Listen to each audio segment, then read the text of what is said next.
নমস্কার, welcome to বাঙালির স্বর।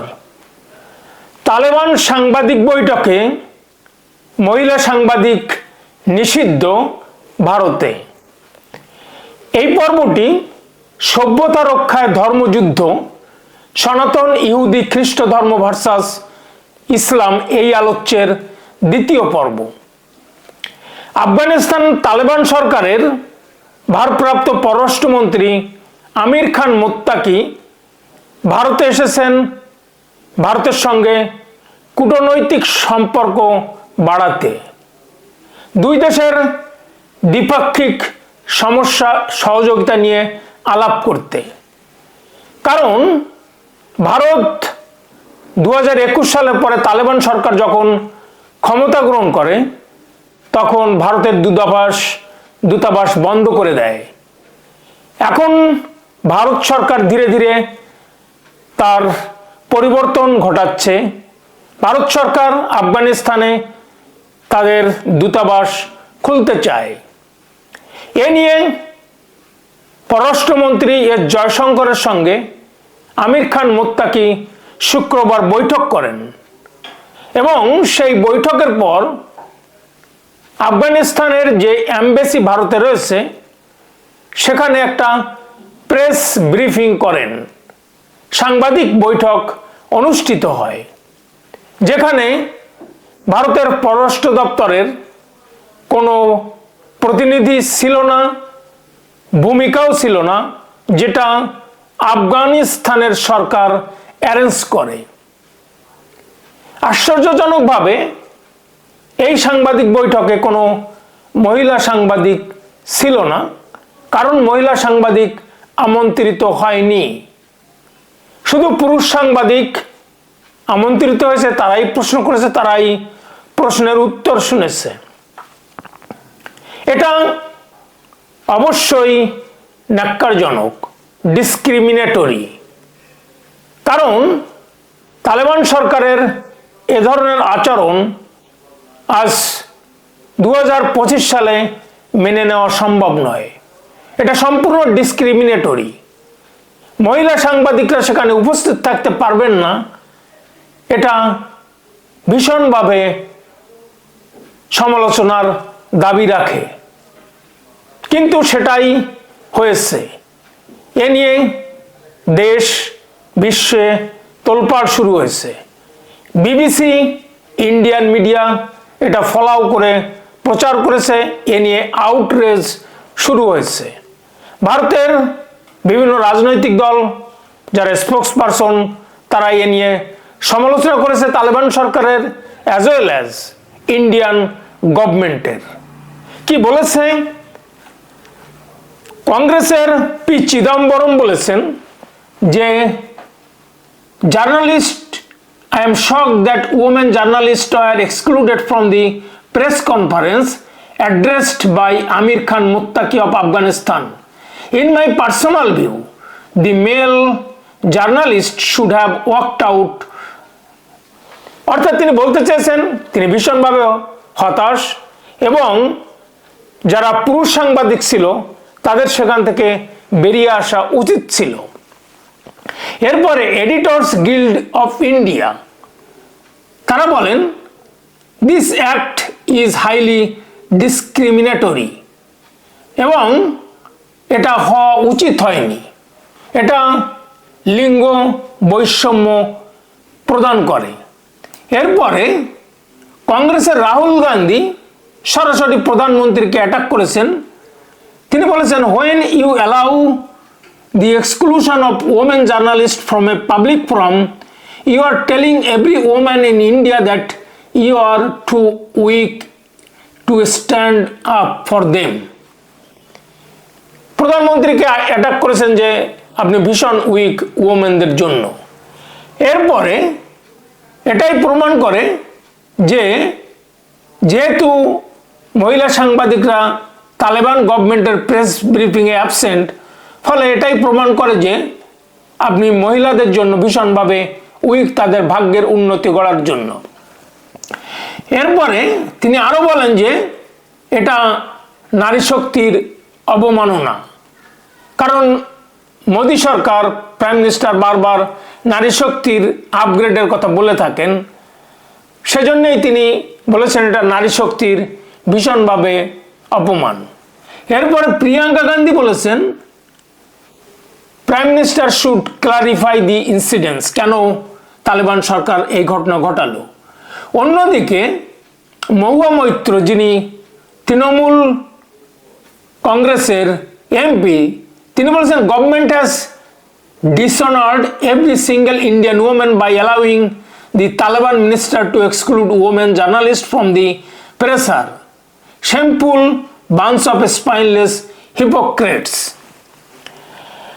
দর্শকবৃন্দ, এটা ডিসঅনার করেছে মোদি গভর্নমেন্ট, কারণ তালেবান সরকার ওমেন জার্নালিস্টদের এক্সক্লুড করেছে।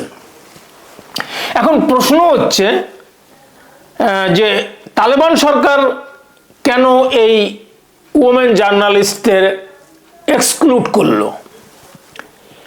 অবশ্যই এটা একটা ডিসক্রিমিনেটরি এবং সমালোচনার দাবি রাখে, কিন্তু সত্য এটাই যে তালেবান সরকার, তালেবান পিপল, আফগানিস্তানের মানুষ, তারা মহিলাদের ভিন্ন চোখে দেখে এবং সেই ভিন্ন চোখে দেখা সম্পূর্ণভাবে তাদেরকে নিচু ক্যাটাগরিতে দেখে এবং সেই আলাদা করে রাখা মহিলাদেরকে সেপারেট করে রাখা, এটা সম্পূর্ণভাবে তাদের ধর্মীয় চেতনা, ধর্মীয় বিশ্বাস থেকে তৈরি হয়েছে।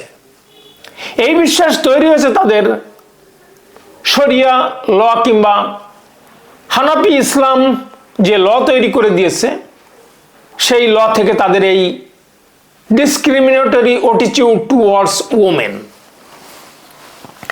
এখন প্রশ্ন হচ্ছে যে তালেবানরা না হয় এটা করলো, কারণ ওরা হানাফি ইসলাম শরীয়তি আইন দ্বারা প্রভাবিত।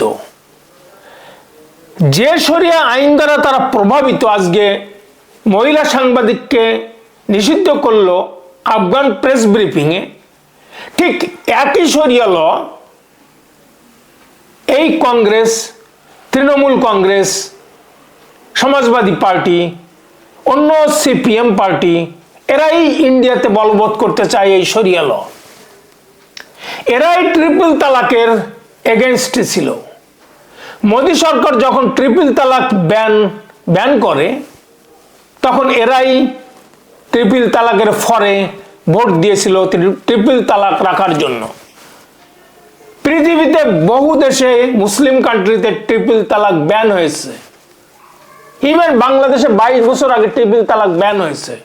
অথচ এই কংগ্রেস, এই তৃণমূল কংগ্রেস, এই সিপিএম, এরা এই ট্রিপল তালাক রেখে দেওয়ার পক্ষে।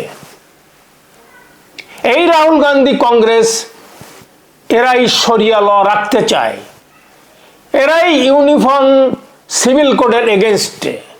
মমতা ব্যানার্জি ইউনিফর্ম সিভিল কোডের এগেনস্টে। আজকে যে শরিয়া ল দ্বারা প্রভাবিত হয়ে তালেবান গভর্নমেন্ট মহিলা সাংবাদিকদের বাইরে রাখলো প্রেস ব্রিফিংয়ে, ঠিক সেই শরিয়া ল তারা ইন্ডিয়াতে বলবৎ করতে চায়। দর্শকবৃন্দ, এটা এক ধরনের দ্বিচারিতা। এই দ্বিচারিতা কংগ্রেস কখনো ভোলেনি, তৃণমূল কংগ্রেস কখনো ভোলেনি। এখন আমরা একটু অন্য প্রসঙ্গে যাই। আসলে তালেবানরা মেয়েদেরকে কি হিসেবে দেখে? তারা যেভাবে দেখে সেটা হলো, মহররম ছাড়া মহিলারা জনসমক্ষে আসতে পারবে না, মহিলাদের জনসমক্ষে বোরকা পরতে হবে, মহিলাদের উঁচু হিলের জুতা পরতে পারবে না এবং তাদেরকে এমনভাবে হাঁটতে হবে যেন কোনো মহিলার পায়ের শব্দ কোনো পুরুষের কানে না যায়। নারীদের জনসমক্ষে উচ্চস্বরে কথা বলা উচিত নয়। কোনো অপরিচিত ব্যক্তির যেন কোনো নারীর কণ্ঠস্বর শুনতে না পায়। রাস্তার সকল জানলা রং করা উচিত অথবা পর্দা লাগানো উচিত, যাতে রাস্তা থেকে নারীরা দৃশ্যমান না হন। খবরের কাগজ, বই, দোকান বা বাড়িতে মেয়েদের, মহিলাদের ছবি তোলা, চিত্র গ্রহণ করা এবং প্রদর্শন নিষিদ্ধ। নারী শব্দটিও অন্তর্ভুক্ত করে এমন যে কোনো স্থানে নামের পরিবর্তন, উদাহরণস্বরূপ মহিলাদের বাগানের নাম পরিবর্তন করে বসন্ত বাগান রাখা হয়েছে। মহিলাদের তাদের অ্যাপার্টমেন্ট বা বাড়ির বারান্দায় উপস্থিত হওয়া নিষিদ্ধ। রেডিও, টেলিভিশন বা যে কোনো ধরনের সমাবেশে মহিলাদের উপস্থিত নিষিদ্ধ। নদীর তীরে মহিলাদের কাপড় ধোয়ার অনুমতি ছিল না। যদি পাওয়া যায় তাহলে মহিলাকে একজন পুরুষ অভিভাবকের হেফাজতে নিয়ে আসা হতো, যারা তাকে কঠোর শাস্তি দেওয়ার বিধান দিত। এরপরে মহিলাদের সাইকেল বা মোটরসাইকেল চালানো নিষিদ্ধ, এমনকি তাদের মহরমের সাথেও। মহরম ছাড়া মহিলাদের ট্যাক্সিতে চড়া নিষিদ্ধ। একই বাসে পুরুষ মহিলাদের ভ্রমণ করার বিধান নেই, পৃথক পৃথক বাসে তারা যাতায়াত করবে। শুধু এখানেই থেমে থাকেনি, চাকরিতে তাদের নিষিদ্ধ ছিল।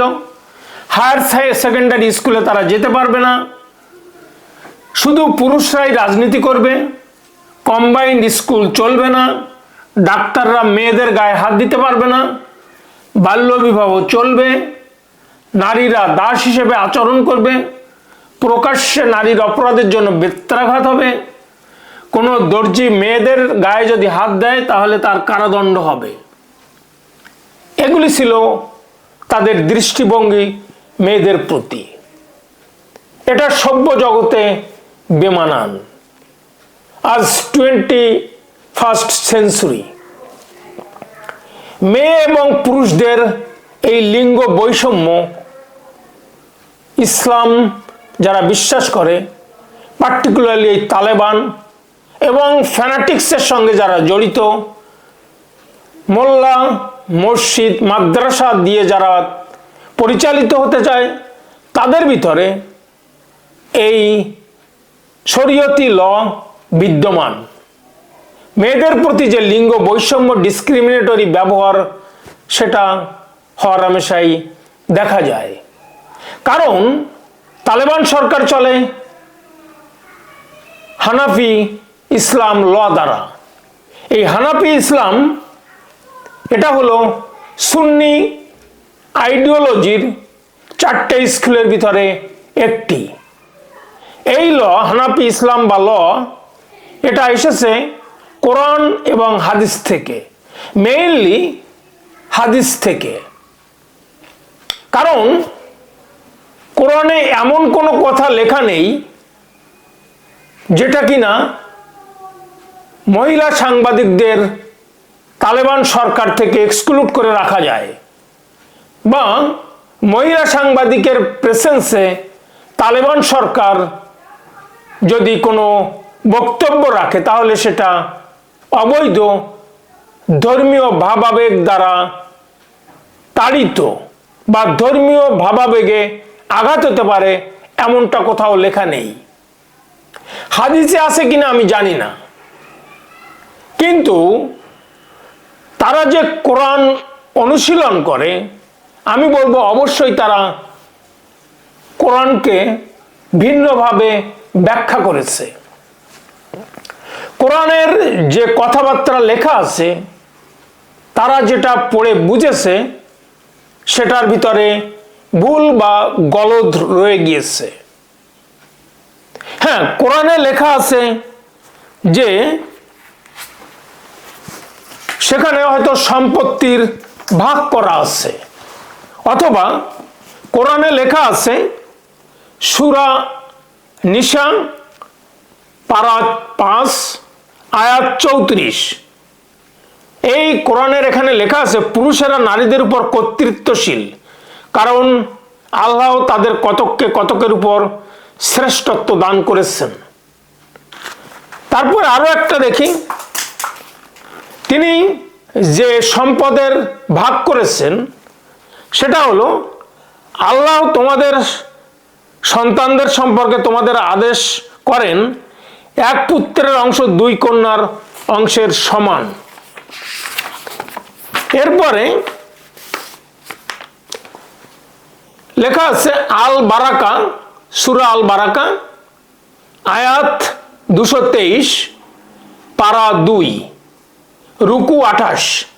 এখানে লেখা আছে, তোমাদের স্ত্রীরা হলো তোমাদের শস্যক্ষেত্র, যেভাবে ইচ্ছা তোমরা তোমাদের শস্যক্ষেত্রে গমন করতে পারো।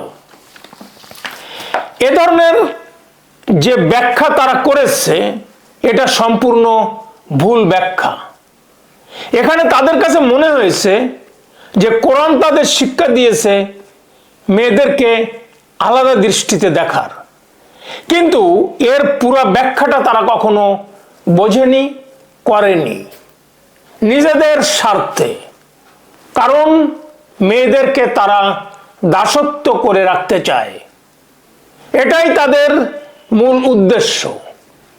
কোরআনের পুরো ব্যাখ্যাটা যদি পড়তো তারা এবং সঠিকভাবে উপলব্ধি বা রিয়েলাইজ করত, তাহলে আজকে তারা হাদিসের ব্যাখ্যা মেনে, হানাফি ইসলামের ব্যাখ্যা মেনে আজকে তালেবান শাসন বা রুল চালাতে পারতো না আফগানিস্তানে। আজকে তারা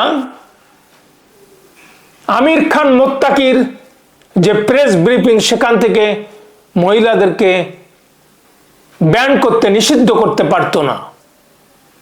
কারণ তারা যে পথে এগোচ্ছে আফগানিস্তান, সেটা সভ্য জগতের সঙ্গে বেমানান। সমস্ত তালেবান রুল সভ্য জগতের সঙ্গে মেলে না, সাংঘর্ষিক। এবং আজকে পৃথিবীতে যারা বসবাস করছে, অন্য ধর্মের যারা সনাতন, খ্রিস্টান, ইহুদি, তাদের সঙ্গে এই আইডিওলজির, তালেবান যে স্ট্র্যাটেজি, তালেবান যে ধ্যান ধারণা, মহিলাদেরকে ডিসক্রিমিনেট করা, লিঙ্গ বৈষম্যে দেশ চালানো, এটা একটা দ্বন্দ্বের, যুদ্ধের অবতারণা করেছে। সেই যুদ্ধটি হলো ধর্মযুদ্ধ। যুদ্ধটি ইসলাম ভার্সাস সনাতন, ইহুদি এবং খ্রিস্ট ধর্ম। আজকে আপনাকে এগুলি জানতে হবে। পশ্চিমবাংলাতে শুরু হয়েছে, ভারতে ধর্মযুদ্ধ শুরু হবে। পশ্চিমবাংলাতে পরকীয়া প্রেমের জন্য বেত্রাঘাত করা হয় শরীয়তি আইন মেনে, তার নজিরও পশ্চিমবাংলাতে আছে। ফলে আপনি আমি এর থেকে মুক্তি পাবো না। এই ধর্মযুদ্ধের জন্য সবাইকে প্রস্তুত হতে হবে। এটা সভ্যতা রক্ষার জন্য ধর্মযুদ্ধ। আফগানিস্তানের তালেবানরা যা করে, পশ্চিমবাংলা কিংবা ভারতেও একই জিনিস ধীরে ধীরে আসতে চলেছে। কারণ কংগ্রেস কিংবা অন্যান্য রাজনৈতিক দল, সিপিএম, তৃণমূল কংগ্রেস, তারাই এই শরীয়তি আইন বলবৎ করতে চায় ভারতে। এবং তারা ট্রিপল তালাক গত 75 বছর, 60 বছর ধরে তারা রুল করেছে, কখনো পর্যন্ত সেটা তুলে দেয়নি। আপনাদের সেই শাহবানুর কেস মনে আছে, রাজীব গান্ধীর সময়ে। ফলে কংগ্রেস এটা কখনো করবে না, বরং এই আফগানি তালেবান রুল যাতে এস্টাবলিশড হয় ভারতে, তার জন্য তারা কাজ করে যাবে। তারা কখনো ইউনিফর্ম সিভিল কোডের হয়ে ভোট দিবে না। তারা ট্রিপল তালাকের ব্যান করার এগেইনস্টে ভোট দিয়েছিল এই ইন্ডিয়াতে। গত 10 বছরে তারা বারবারই স্বীকার করেছে আমরা শরীয়ত আইন বলবৎ করব। তারা শরীয়ত আইনের ফরে, ইউনিফর্ম সিভিল কোডের এগেইনস্টে। সবার জন্য এক ল তারা চায় না। তারা চায় বাল্য বিবাহ আইন, তারা চায় ছেলে এবং মেয়ের ভিতরে যে সম্পত্তির ডিভিশন, ইনহেরিটেন্স, সেটা শরীয়ত নিয়মে যা আছে, শরীয়তি নিয়মে, শরিয়া লতে যা আছে, সেই হিসেবে তারা মুসলমানদের ভিতরে সেই ল চালাতে চায়। অর্থাৎ হিন্দুদের জন্য এক ল, অন্যদিকে মুসলমানদের জন্য আলাদা ল। সেই একই সম্পদের যে ভাগ সেটা হিন্দু নিয়মে একরকম হবে, মুসলিম নিয়মে শরীয়তি নিয়মে আলাদা রকম হবে। ইউনিফর্ম সিভিল কোডে তাদের আপত্তি, কিন্তু শরিয়া লতে তাদের কোনো আপত্তি নেই।